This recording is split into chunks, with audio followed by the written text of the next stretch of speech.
Hello, and welcome to this Christian Walk podcast, the show where no topic is too taboo to empower you on your walk with God. I'm your host, Marley B., and it is my privilege to welcome you to the conversation. And today's conversation is an important one. Today we're going to be talking about making that final transition.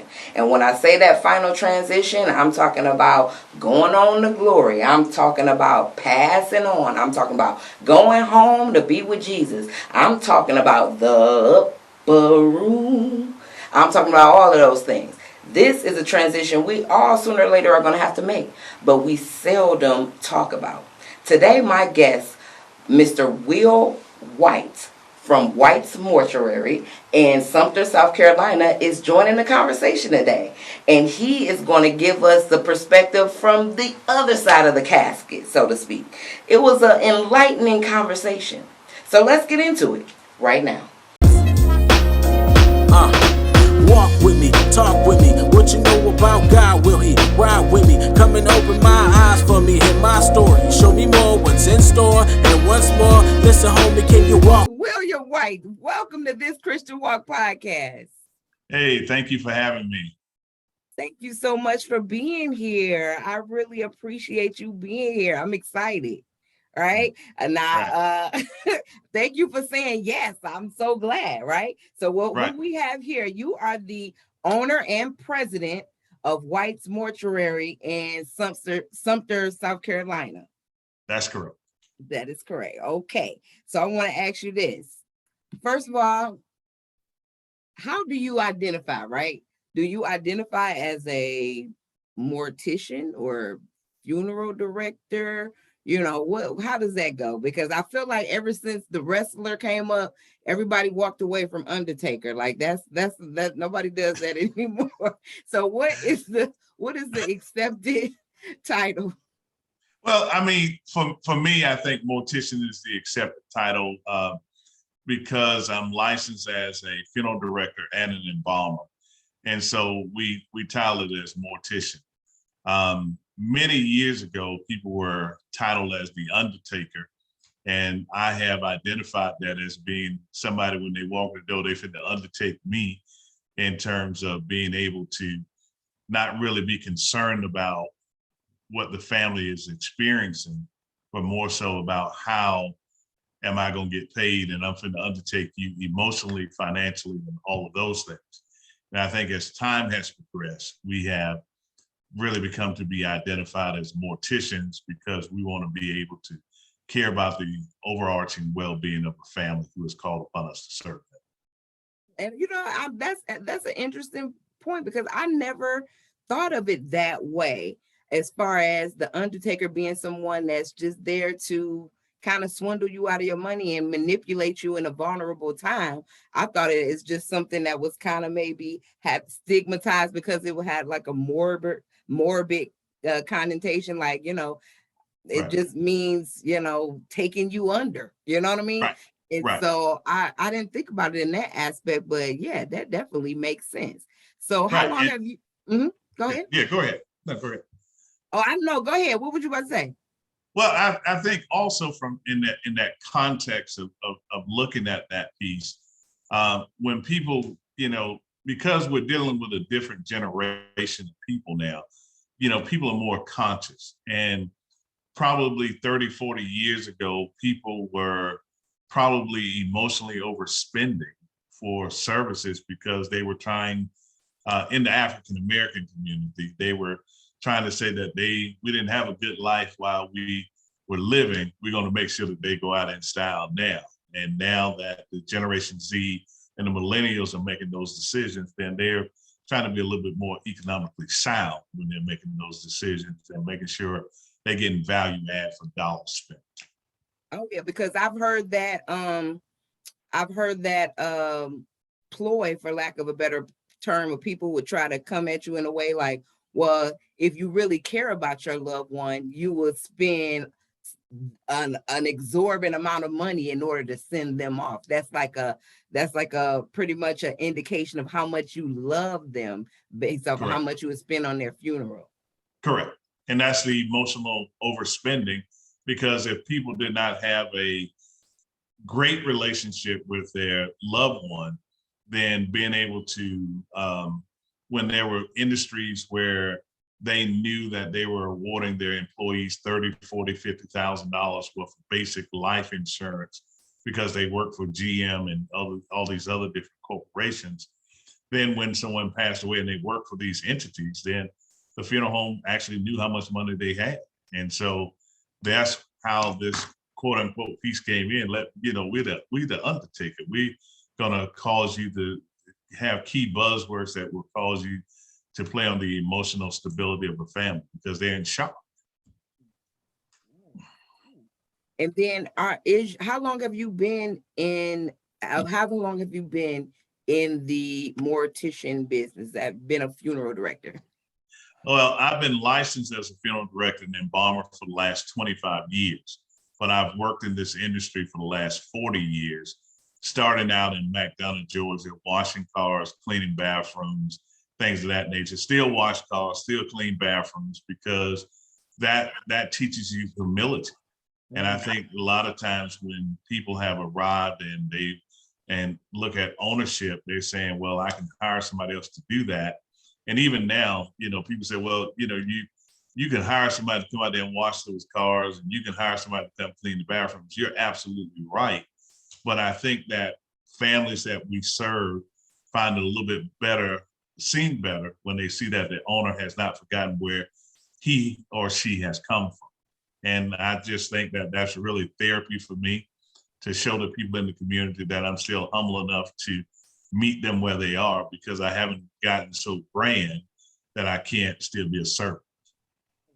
That's great. Now, you say you've been around this work 40 years. I mean, first of all, let me just say, you don't look like you've been doing nothing 40 years, okay? So that's definitely you've been blessed. So that's amazing. It's so you're welcome. Now, because I sure was gonna ask you, I'm like, okay, about 20, 25 years, did you ever do anything before this, or did you always knew you wanted to be in this business? Well, I think what happens is that a lot of people it's dropped into their lap, meaning that their grandfather, great grandfather started the business, and then it's handed down from generation to generation. I am a first generation funeral home owner from my family. My godmother owned the funeral home, but it wasn't my funeral home. And so I'm a first generation guy. And I guess for me, the turning point was February 12, 1996, 12 noon p.m. at the Shiloh Baptist Church in McDonough, Georgia, when I had to lay my mom to rest. Because at that point, I had to sit on the front seat, or the second seat rather, because I come from a large group of siblings, second seat, and watch what we were delivering as a funeral home staff. And being able to see what we were delivering was not adequate to meet the needs of the family. And what we were doing, I'm not saying we weren't doing a great job, but I just didn't think that we were meeting the need of the families at that point. And so a light bulb came on to say that, hey, this has to go from doing funeral service into ministry, because we got to meet the needs of the people where they are. And so I think that was the turning point for me. And I'm glad that you touched on the fact that a lot of funeral homes, they are passed down. And I was thinking about that as I was preparing for this. Like it almost always seems like it's this family business, whether you're watching the reality shows, or whether you just know the ones that's in your family that that's in your neighborhoods, that been there forever, had the same name on it for as long as, and that's, everybody knows that that's the White's funeral home, or that's the Jenkins funeral home. It's like they've been there, it's a staple. And I'm like, I wonder, is there a particular reason why that trend is so common, do you think, or is it just a coincidence? It's probably a coincidence, because sometimes you're forced into something that you really don't want to do. That may have been my grandfather's dream, that may have been my daddy's dream, but then this is not really my dream. because maybe I wanted to go play checkers for a living. But yet they're sticking me here at this funeral home, and now I got to be over here dealing with these folks all the time. And because children have grown up in it, first generation, second generation, either it's a calling or it's a burden. It's a blessing like or it's a curse. You definitely would have to have some kind of passion to do that your whole life, or it could be, I can see how it could feel like just this long purgatory type of thing. Right, you know? because if my grandfather had started a business and it was passed to my daddy, and now this is what I'm expecting you to do, but nobody really asked them, is this really what you want to do? And that's where you see how people make a mess of businesses, because that's not really what they're called to do. And I don't care where you are in the world, you can find a business, whether it's a grocery store, whether it's a department store, whether it's a funeral home, doesn't really matter. You can see how things have become messy because that wasn't what that person was called to do. Because everybody can remember when Mr. Johnny had the funeral home, and then it got to his son, and his son was great. But then when it got to the grandson, he was horrible, or she was horrible, because that wasn't what they wanted to do. Yeah. And everybody's like, well, when Mr. Johnny was here, it was like this. Correct. And the funeral service is ever evolved. It's ever evolved. And you know, is your business now? I understand you're first generation owner, and congratulations on that, though. You know, right. I mean, on doing that. Right. Is your business a family business now? My wife works with me. My daughter, my youngest daughter, says that she has her own business and she's not going to put any sweat equity into this business. But at the end of the day, it is. My wife works partners along with me. My daughter comes by when she feels like working, and you know. But at the end of the day, whether she takes over the business or not, that's not really my concern. I want her to enjoy her life, because this business is a 24-hour a day, 7-day-a-week business where nobody is dying between the hours of 9 and 5. We're not asking people to die. It's part of God's mandate that they will pass, and you just don't know when your phone is going to ring. And so there are times that you want to go on vacation, you can't go on vacation because you're building a business. And 12 years later, I'm still building because I can't sit on my laurels and think that people are just going to call. It's always work to do. Are you finding yourself, because I mean, like you said, that the funeral business is ever expanding. So is it like recertifications that have to happen, and right. Or you know, how does that work? Well, when I went to school, stone ages ago, school was only 12 months. And once you graduated, you took the national board, and then you took the state exam after you completed a 2-year internship. Now it's 18 months of school, 18-month intern, still the same time, but they're requiring a little bit more time in school. And then you have to have, even after your license, each state has different requirements about the number of continuing education hours you have to have each year or every 2 years for your license to be renewed. And then I'm always constantly figuring out what's new and what's next, because the way that we may have celebrated grandmother's life is not going to be the way we celebrate Jim John's life, because Jim John didn't go to church. And I'm not saying that you shouldn't go to church, but Jim John didn't go to church. And so how we may go in and celebrate mom's life, or grandmother's life, is not going to be how we're going to celebrate Jim John's life, because it's a different group of people. And so they're not wanting the preacher to stand and tell you about the 23rd Psalm and all that stuff. They're saying, hey, can we just have some life reflections, and so we can go on that road.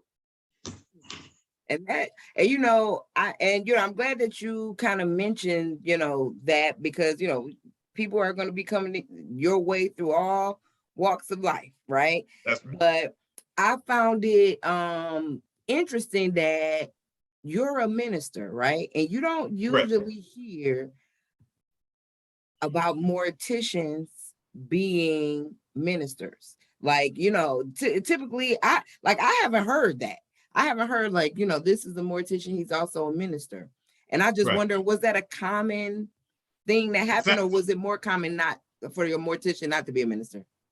Well, depends on which area you're in, because a lot of areas had pastors who owned the funeral home, or they started in the funeral business and then got called to ministry, or they were in ministry and then decided they were going to open up a funeral home. Because what we sometimes fail to realize is that if someone experiences a loss, after the nurse or the doctor pronounces that person has transitioned, the first call that they're going to get is a call to the funeral home.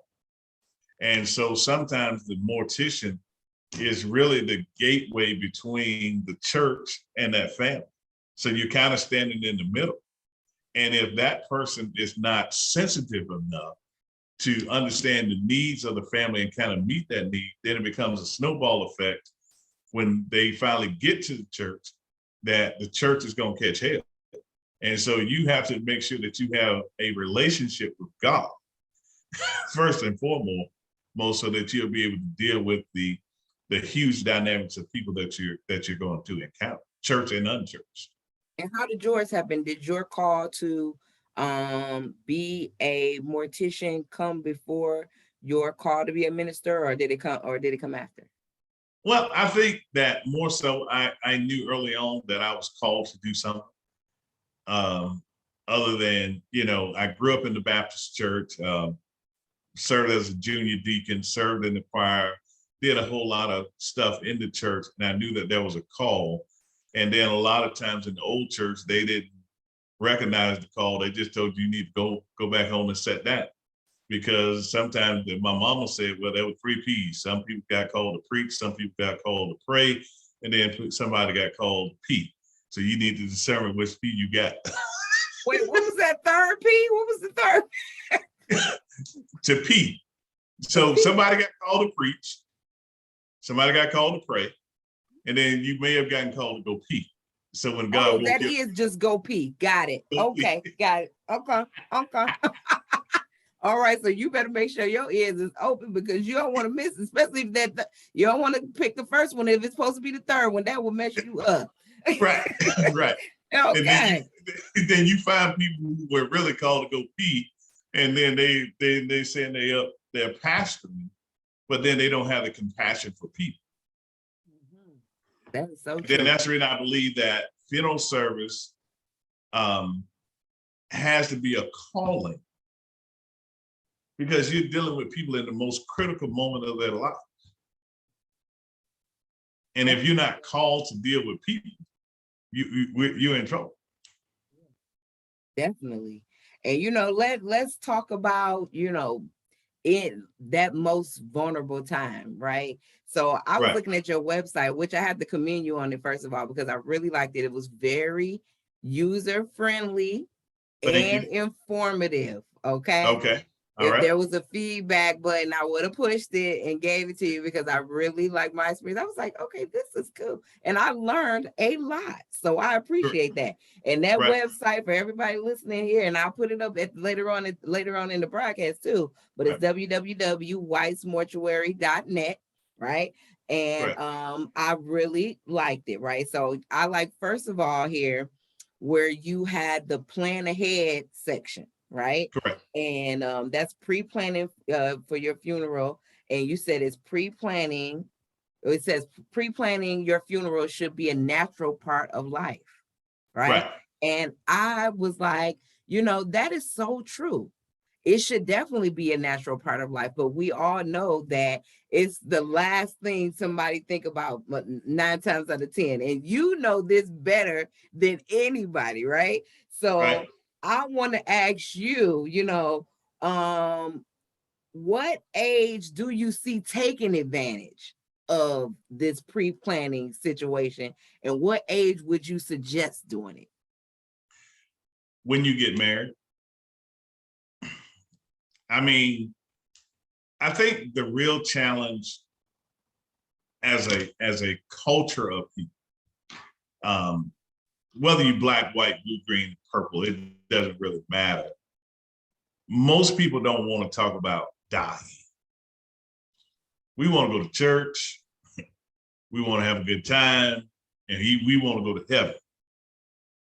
And then we want to leave the responsibility of planning what to do with this mortal body to somebody else.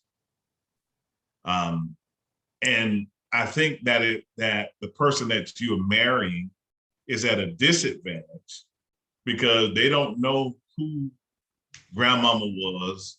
And if you're in a situation like mine, my father was deceased when I got married, my mother was deceased. And so information that would have been needed to fill out necessary documents, my wife wouldn't necessarily have if I don't document all this stuff. Because it's bigger than saying what color casket I want. It's bigger than saying what cemetery I want to go to. There's a whole lot of documents that have to be filled out and a whole lot of information that people have to have before we can ever get to what color casket you want, what cemetery you want to go to. And if we don't have a roadmap, or at least a planning guide that they can look at and say, hey, okay, this is where he or she wants to go. And then the other component of that is that people don't have adequate coverage, or they have zero insurance and no means to pay. And because I want to go to a perpetual care cemetery, most people don't understand the cost associated with going to a perpetual care cemetery. And we have not reevaluated. What's a perpetual care cemetery? So for the people that don't know. I mean, so perpetual care cemetery, where them people, you ever rode by a cemetery and everything is nice and level and all the grass look well manicured, like they cutting grass with the scissors. That's a perpetual care cemetery. Okay. And versus the church cemetery, where they may have headstones that are upright, and that's in the country. Most city churches don't have church cemeteries. Okay. And so trying to understand the dynamics financially of what this will look like. So if someone died unexpectedly, do you have adequate coverage? Or do you have life insurance people? Yeah, and people just don't really think that it's important to have life insurance. And I just think that that's something we just really got to wake up about, right, as a society. And I don't even think it's just restricted to Black people or white people or poor people. I mean, I feel like rich people are a little bit more, they're a little bit more savvy, because a lot of times they have lawyers and stuff. They kind of let them know about it, about the importance of having it, and they use it to build wealth. But that's a whole nother conversation. I don't even. Yeah, that's all. Yeah. But when you're talking about having it to make sure that you can meet at least the minimal need of being able to take care of yourself if something happens, take care of your family if something happens. I like the fact that you had a checklist on your website, which I think everybody should take time to just look at. What are the things that I need to consider about what if something happened to me, just to kind of protect the people that you love. And you mentioned about, people doing it when they get married. What about people like me who I'm 42, I'm not married yet. So at what point should I go on the link? Now, and what I'm saying is now, because if God forbid something happens to you, who's going to handle your affairs?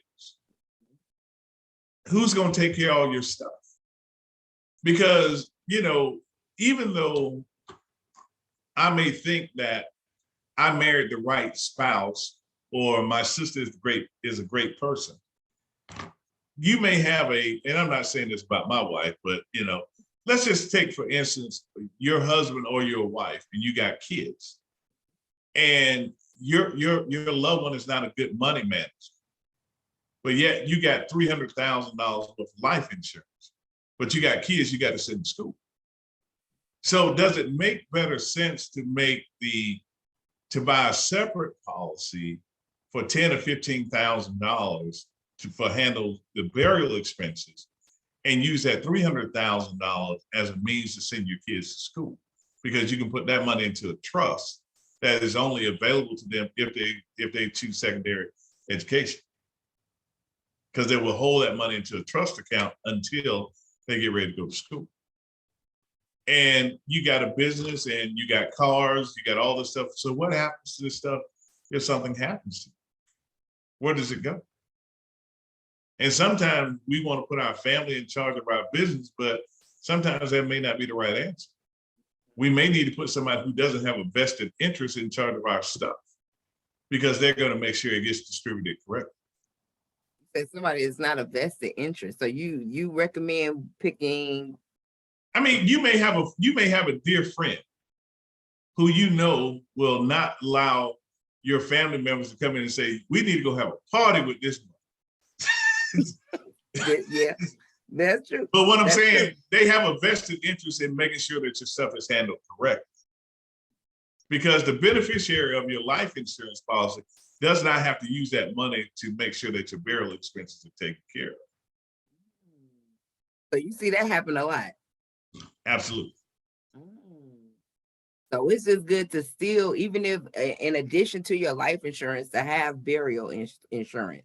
Well, it's just a secondary policy, because, you know, what people don't, you're basically saying, I'm the owner of the policy, I'm the insured of the policy, and I'm going to make Bob Smith the beneficiary of that policy. And so if Bob Smith is the beneficiary of that policy, Bob Smith is not obligated to go pay for your funeral expenses when you die.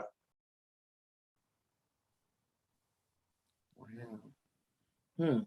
I just know that it is, you know, I didn't even think about it to that extent, because that is something that people need to consider. But, you know, you just know of the things that, the things that can happen when people pretty much don't have any insurance, right? You know, that's the common thing. That's when you get the link for the GoFundMe. That's when you find out that people are having a fish fry and trying to sell little turkey and chicken dinners, trying to, you know, have a funeral. And, you know, that's like the saddest thing ever. Like, why is it that we just put it off? And I know, and I'm gonna be really transparent. Like, I know, like, people like my mom does not like to discuss arrangements. Like, I've had to have, like, you know, just had to really build up my strength to say, Mom, we're gonna have this conversation, because we must have it. Because I've seen it go both ways, right? I've seen it to where it's just the person never did it. Then, you know, it's so much stuff going on when something happens. And then I've seen it when, you know, the person took the time to plan it, and then when they pass, their family didn't have everything. You know, everything was done, from the obituary, from all the arrangement, everybody, from who the program, who they wanted to sing, what they wanted to wear, was already mapped out. And it was just like, wow, I'm so glad that that person did that. You know, I'm so glad that my parent did that. I'm so glad that my sibling did that. And then I've seen the people that wait until they're pretty much on their deathbed to try to do it. You know, like, I'm trying to plan my funeral, but at the same time, I'm also dealing with the fact that I'm dying. In the moment. So, you know, so the best time to do it is as soon as possible. I mean, you need to, maybe you don't have every detail, but there ought to be some framework around where you're going. Because everybody, there's a risk. Every morning I get in my car, there's a risk. Every morning I get in my car, there's a risk. Every afternoon you get in your car. And the risk is that somebody could run a traffic light. Somebody could be texting and driving and hit you head on. there's a risk. And because there's a risk, there ought to be at least what do I do next? Because I don't know what's next. And at least if I know that you want something, at least that's a place for me to start. So when you say a framework, if you say the top 3 things that a person should take care of immediately to make sure, to start the framework, what would be the top 3 things? I think that you need to figure out what your final disposition should be. Do I want to be buried or do I want to be cremated? And if I want to be cremated, then is this a direct cremation or is this a service followed by cremation? Okay, what's the difference? A direct cremation means that once all the necessary documents have been processed, then the body is cremated. The other component is being able to have the body embalmed, body placed into a rental casket. We can have our ability to say farewell, and then the body is cremated after the services. So final disposition, either I'm going to the cemetery or I'm going to be cremated. Okay, so they pretty you up to make sure people can say yes, farewell. Yeah, because we need some closure. Right. People need closure. Yeah. And when there's nobody present, people do not get closure. Really? And I'm glad that we're talking about this because see, I got an issue, right? I don't want to be seen dead. I've said that before. I don't want to be seen dead like myself. All right. For my own. And this is not my planning session. I'll call you later to make sure we get that together. But I just want, I have a thing, but you think that my people won't get closure if they don't see my body? There are people who do not function well unless they can see a body to get close. And so that's a individual thing. And you have to make sure that it makes sense for the family. Because somebody needs to be able to say farewell. Because if they're not here and you pass away and they're in California, they may not be here in 24 hours or 48 hours. And they want to be able to at least say farewell. We understand that the spirit is gone, but that mortal body, because see, that's what we want to see is the mortal body. We understand, our beliefs is that the mortal body is the flesh, the spirit is going back to whence it came. The mortal body is going back to the earth. And so, people sometimes get hung up in the spirit and the body, but in our culture, we want to be able to see a body.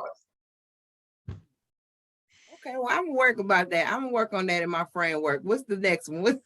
What's the next? So final disposition, whether you want a viewing or no viewing, cemetery location where, because we got a lot of transplants.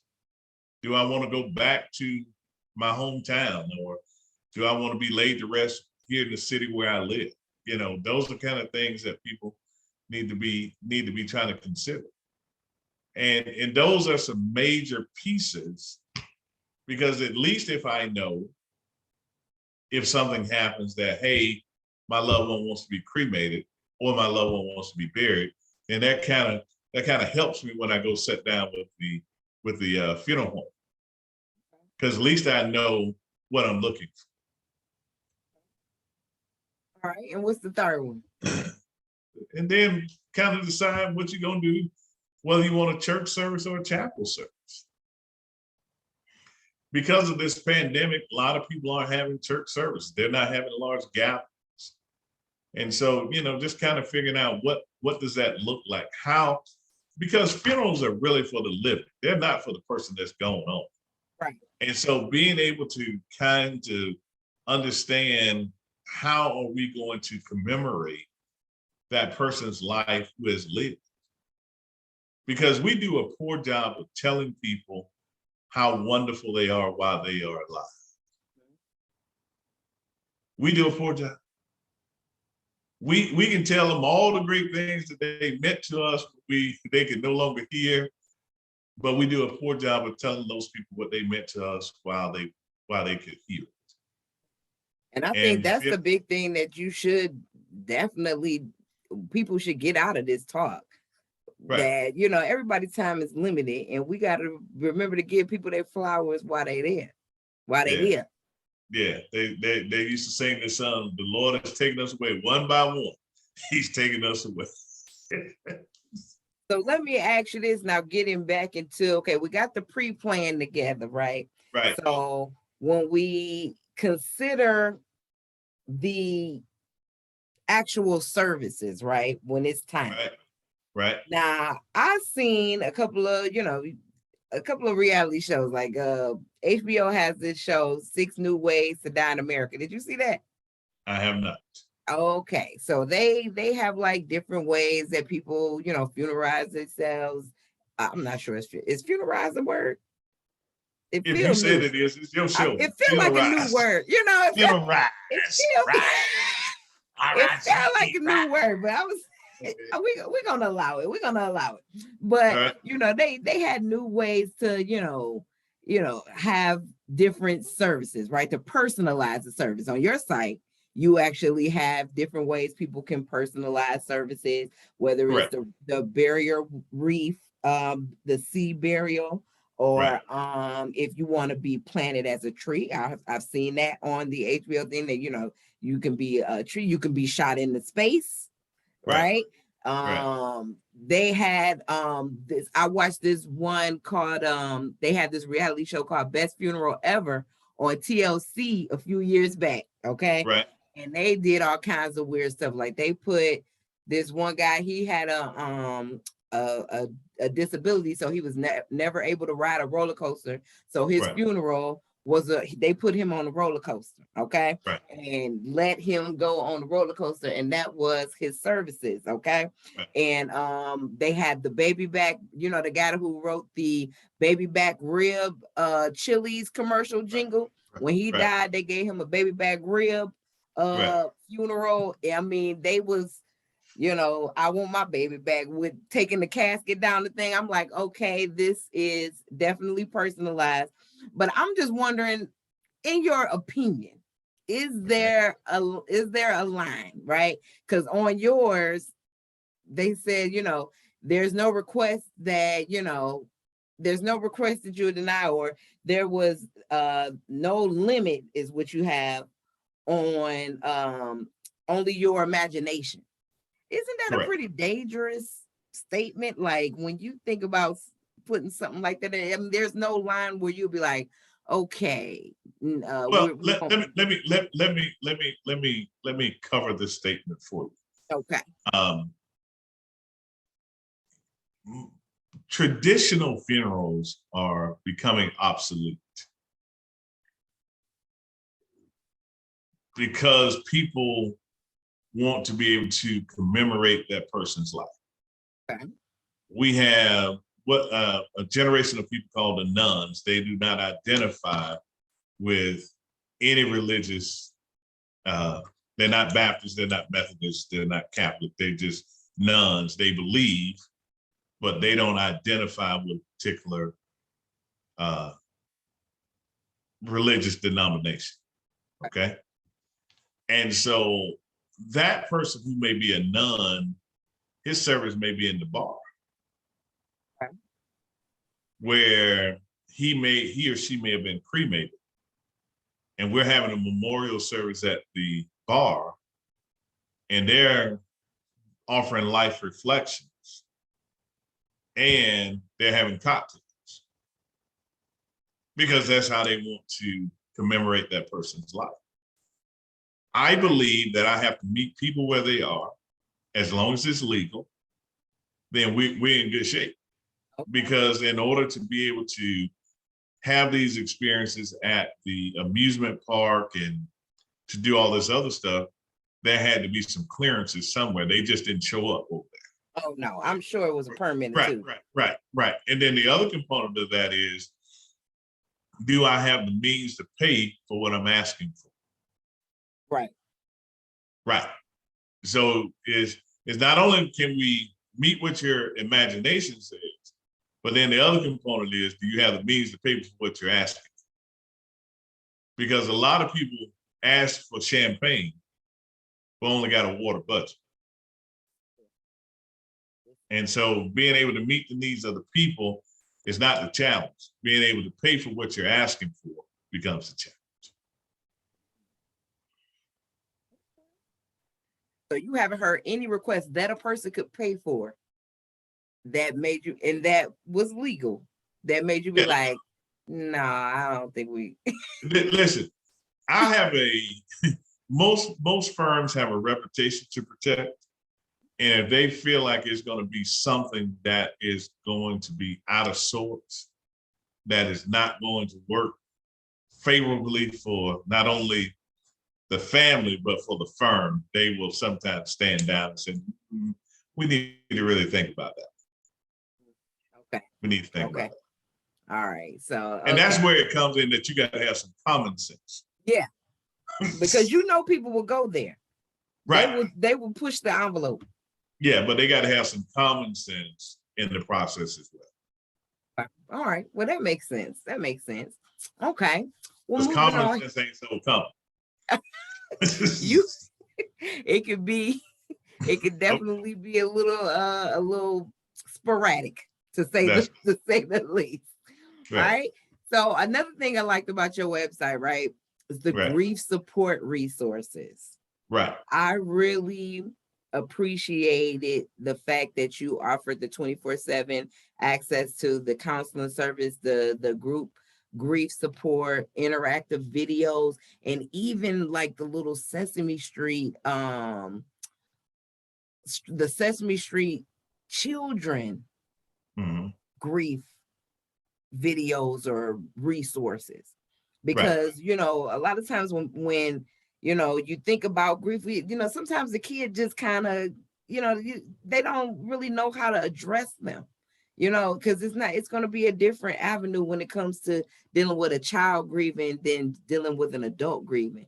But just the idea, the fact that you have the grief support services, and they're not just before, they're also after. I really, really appreciated the fact that you were adamant in the literature on the website about being there is whenever they needed you, because you understood that they were in a process, and you respected that process, and you guys want to be, you want to support them in it before, during, and after. Correct. And I thought that was very commendable and respectable. And I didn't know. I'm fortunate enough that I've never had to myself plan a funeral service for someone, right? But I never knew someone that went through planning a funeral and had a lot of resources like that through the funeral home. You know what I mean? And I just think that is it's spot on. And I just thank you for being that considerate and thoughtful like that. But when you think about grieving people, and then especially in the church or in the community altogether, sometimes we miss the mark when it comes to supporting people who are grieving. And I'm just wondering, where do you think the most common mistake of missing that mark is for being a person that needs grieving and that needs support while they're grieving, for that person who is there, when a person is grieving and not sure how to support them?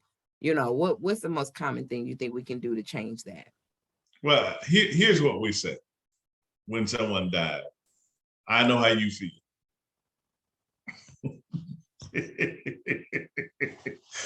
And I laugh about it because that's a common, because we don't know what to say to people when someone passes away. I'm sorry. What are you sorry about?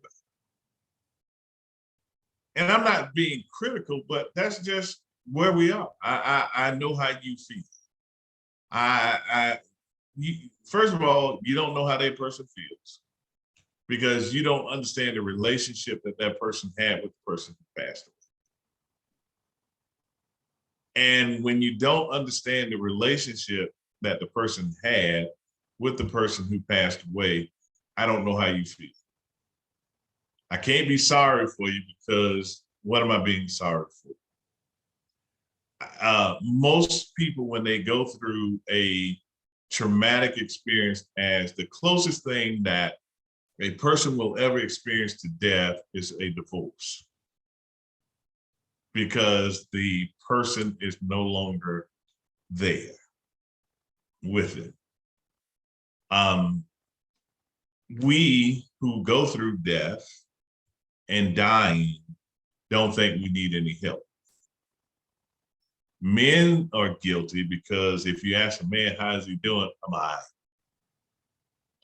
And he stuffs all of his emotions inside because he doesn't have an outlet, or he doesn't want to be vulnerable in a crisis situation because he may be called weak. And we don't know how to process death. Women, on the other hand, they do okay, but there may be some negative feelings about mama didn't do this, or mama treated my sister better when she was 5 than she treated me when I was 7. And we live with this built up anger throughout all of our life. And my mom had 9 kids, and she loved all of us. And I think that's, how my oldest brother views my mother is totally different than how I view her, because of the era that we were brought up. When siblings are close together, they may have the same feeling, it may be mutual, but I think somebody may feel slighted than the other. And when a person dies or transitions, then you really understand how siblings feel about that loved one that passed away, that parent, that brother, that sister. But we don't think we need to go sit on the couch to deal with our stuff. And we offer help, but we are not able to force people to have a conversation. Because I think people, and Kubler-Ross talked about their 5 stages of grief, and I think most people never get past anger. Because there's so many different emotions that are flowing when a person dies. That goes back to my initial comment when we started, that you have to be stable enough, balanced enough to be able to understand that when someone dies, I'm dealing with this first stage of grief, which is anger. And if I'm not balanced enough to keep this family stable before they get to the church, then it will create chaos when it gets to the church. And some people never move past anger. And then, so what do, because I know, like you said, it's like that old adage, you can take a horse to water, but you can't make them drink. But what can we do when we know that we have family members who are grieving and it's getting to a point where it's at a unhealthy state? You know what I mean? Is there something that we can do that most people did? Because a lot of times we just say, we just kind of back away from them and thinking they need their space. And is that always the best? It didn't feel like the best thing to do all the time. Well, sometimes you got to wait on people to come talk to you. And most of the time they ain't gonna come talk to you. They're gonna have to go talk to a third party, because we are guilty even before somebody dies. We're not listening to people to understand. We're listening to people so that we can respond. I felt like Mama had a better relationship with you because she always brushed your hair at 9 o'clock at night and always made me wait till 11, but not understanding that Mama had 6 other girls that she had to get to before she got to you at 11. And Mama never changed that rotation. Why could not be at 9 and you be at 11? And so those are things that we hold on to from our childhood that really impacts even our adult relationships. And then when the person passes away, who was the center of this, instead of them having that conversation with that person, because that person wasn't listening to understand. The older generation said, do as I say, do as I tell you, not as you see me do. But we didn't have a relationship where we could ask those kind of questions. And so now, even now, when we ask those kind of questions, we're not asking those questions. We may be coming from a genuine place, but most people think that you're asking that question because you want to be nosy or you want to be in my business, not because you genuinely want to help. Because I know a lot of times you just feel like you mentioned before, it's like you feel like you don't know what to say. So Right. when you feel like you don't know what to say, what's the best thing to do? Say, I don't know what to say. Be quiet. Just be quiet. Just be there. I mean, sometimes your presence in a place is more powerful than spoken words in a place. And I think when a person transitions, they can respect, they roll with you a whole lot better because, hey, Will just came by. But Will didn't say anything. I spoke to the people, hey, what's happening? Nah, hey, how you doing? Hey, what's happening? What's going on? Come on, man, let's take a walk. Come on, girlfriend, let's go get a Frappuccino. And I'm going to get a Frappuccino because most of the time when somebody dies, they're not eating. And so this is going to give you an opportunity to go eat, to have at least get a cup of coffee, to get a sweet tea or something. So at that point, people become a little bit more accessible because now they don't have to be Superman or Superwoman. I get that. And that definitely makes perfect sense. Okay. All right. So you touched before a little bit on the pandemic, right? And Right. I feel like during the pandemic, we heard from everybody except from, I don't remember hearing from the funeral director. I mean, we knew that he was very busy, right? We knew Right. that, you were busy around the clock. You mentioned before that any given time, this business is 24 hours a day, right? But we know at that time that was a very hectic time. And I'm just wondering how you felt as a person who was in your position. What was it like? I mean, because did you have to turn people away? How did you maintain the standard of service that because it seems to me like the standard of service is very important to you, because your standard of service is you emotionally supporting the families that come to that door. And I know that with these conditions of the pandemic, especially in the peak, that had to be a strain on your ability to do that. What was it like for you? I think some regions were more impacted than other regions. Some funeral homes were 21 days out before they could have a service. We weren't quite out 21 days. We were, and then most of the people that we served during the peak were not people who actually died from COVID-19. There were people who died from lack of interaction with each other. When the churches shut down, it created all of these graveside services. We were fortunate enough to have a local church here in our community that was not being used for services every week, where we were able to go in and use that facility to have services because people needed to be able to gather to celebrate the life of their loved ones.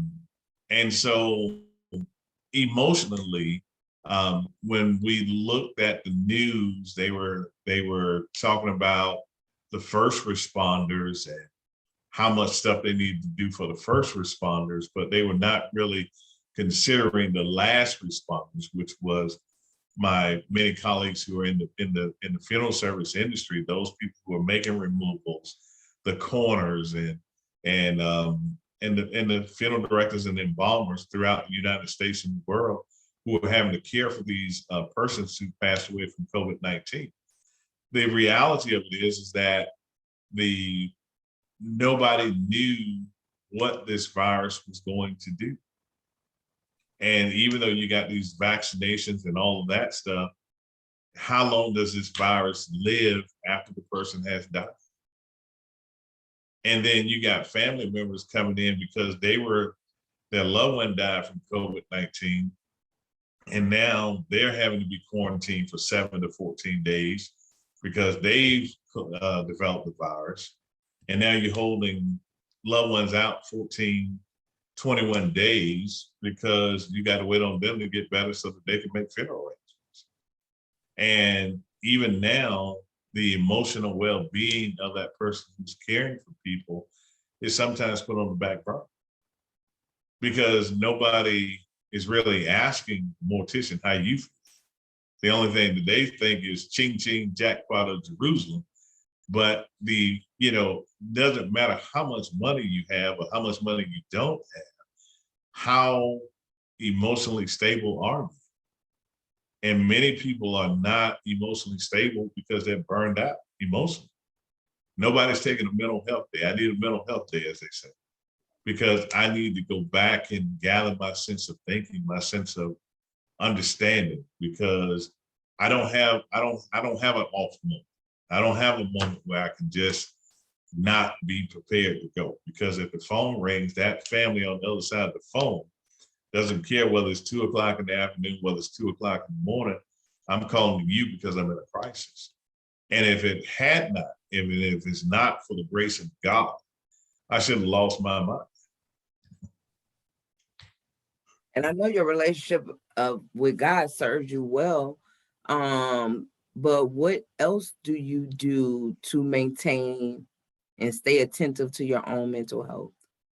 I think that I went to the doctor yesterday, and one of the things that my physician said to me yesterday was, do something that makes you happy today. Take a moment to go do something that you want to do. We spend most of our lives, I don't care whether you're in the funeral business, whatever you're doing, we spend most of our lives doing something that benefits somebody else. And we spend very little time doing something that benefits us. And so I've gotten back to the gym, getting up, going to the gym in the morning, and I'll pick up my golf clubs. I hadn't played golf in a couple of years, and so we'll pick the golf clubs back up just so that I can take that hour, 2 hours to just de-stress once a week with the golf clubs, and getting up early enough to spend time in the gym, because it helps maintain your physical body and your mental health. And if you don't do that, you will find yourself burnt out. That's the reason folk go on to the house. Well, I'm glad that you are recognizing that you need to take care of yourself, one, because there's a lot of people that miss that mark, and Right. they just go and they just pour themselves, and then especially in a business like yours, where you put other people's emotions and their situations before you. It's your business, is their experience being as best as possible. That's what Right. you dedicate your life to. Right. I feel like with nurses, police officers, and firemen, and now having this conversation with you, what you're doing, this isn't what you do, this is who you are. Right. That's the DNA. Yeah. That's who I am. Who I am as a person. And sometimes it's tough for people to understand that because they're not called to it. And if you ain't called to it, it makes it difficult for other people to understand. God bless you. And I'm glad that you made it through that thing, still smiling and still with that great energy that you have. Right. But I did want to ask you, even, pandemic aside, like just making this your life, being in this career for the last 40 years. Let's go ahead and just count it all together, right? Right. What does discussing, dealing with, and being around death all the time, what does that do for your life? Like the benefits and the perils. What is it? What the good and the, like, one good, one bad? What does that do for your life? The bad piece is that you miss a lot of holidays and a lot of vacations when your name is on the side. That's the bad piece. I think the good piece for me is that we consider this ministry in the marketplace. Because when we understand the ministry of Jesus, Jesus met the needs of the people in the marketplace, in the highways and byways where they were. And when I think about funeral service in its totality in the big picture of things, it is meeting the needs of the people in one of the most difficult moments of their life. And being able to be a bridge builder for that family, regardless to their economic status, to some way give them a foundation to be able to stand on and help them to know that somebody cares for them, not only at that moment, but even the moments to follow. That's the satisfaction. And being able to hear God say at the end of the day, well done. Most people want to say, when I get to heaven, I want to hear God say, well done. I think that when you reflect back on your day and look at everything that has taken place, you can't capture it all. But those moments where you have helped somebody and they come back and say, thank you, then that lets you know that you have done well by God, because all of us are God's people. And if we're not able to meet the small needs, and some days you do stuff and people never come back and say anything.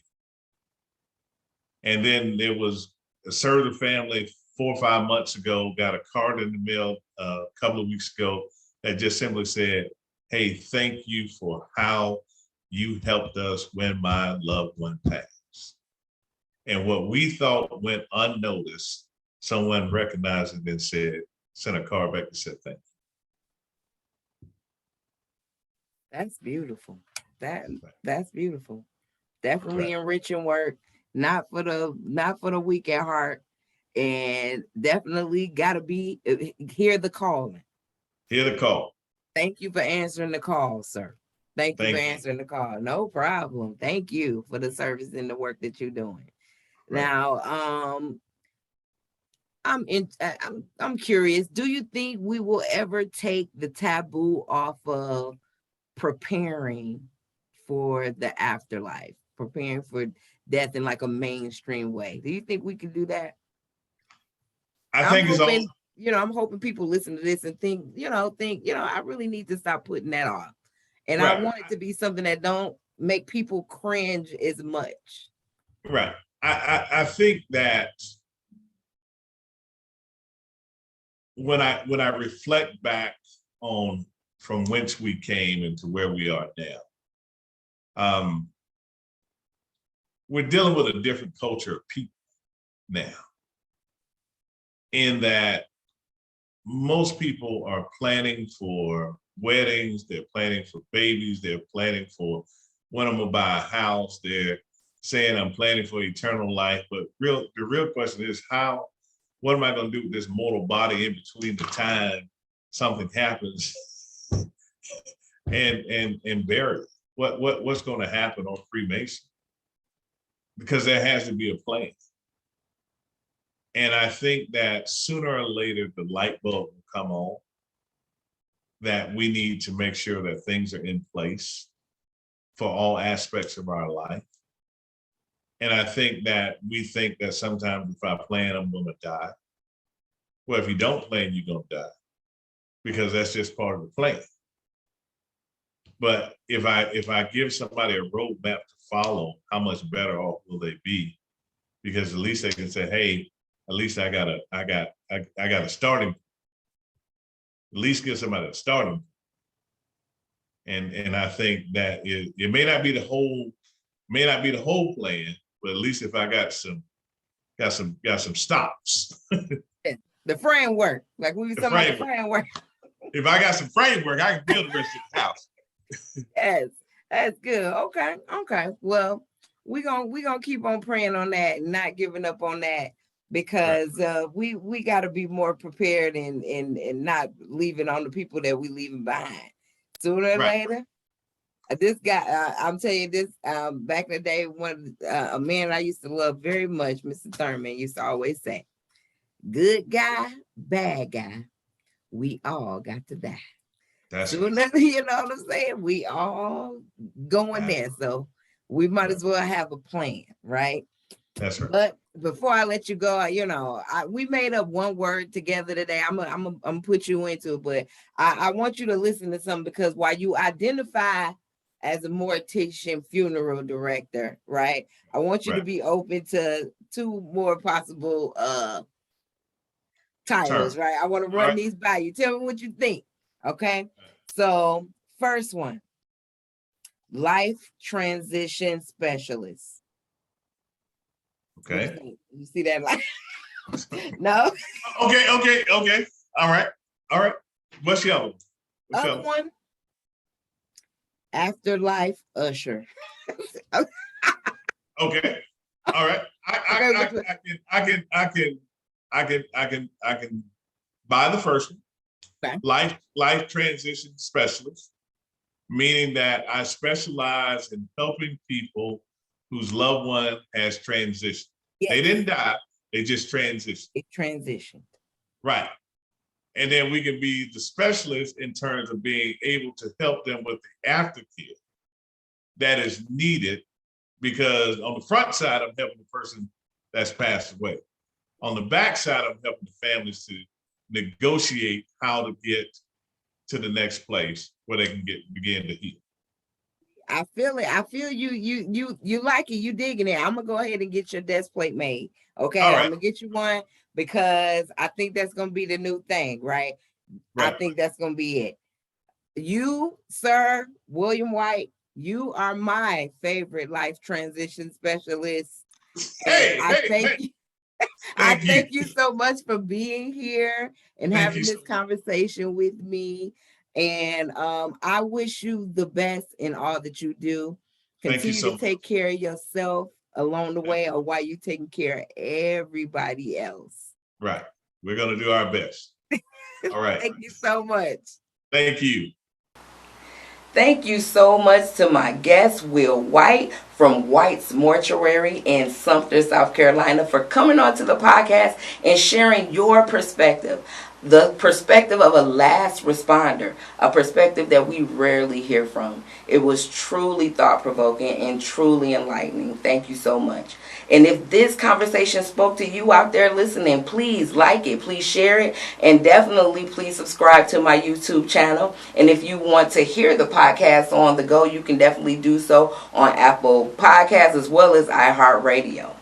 Now, there was so many nuggets and gems in this conversation with Brother White. And I just have to say that if I could put out there one good takeaway, make sure when it comes to making the plans for that final curtain, for when we get to that time in our lives when the credits start rolling up on life, that we want to plan it not when we're in distress, not when we're on our sick bed, and we definitely don't want to leave that for our grieving families if we can help it. Get together with your family. I know it's going to be a tough conversation, but it's a conversation that is worth having with your loved ones and worth having with yourself, so that you can go out of here with the goodbye that you deserve, right? And your friends and family can give you the send-off that you deserve without having to worry about scrambling around trying to see what it is that you wanted, when we have the opportunity while we're healthy to determine all of those things and put it on paper. right? Use the tools that's available for you, and let's do this thing the right way, because we're walking in faith, right? And we know all of this that we do in this life is to prepare for the next life. So let's do full preparation and not just half step it, okay? Because on this walk with God, I know one thing's for sure. Loving God can be easy. Trusting God can be hard. But I believe we can all get there one step at a time on this Christian walk. I'll see you next time.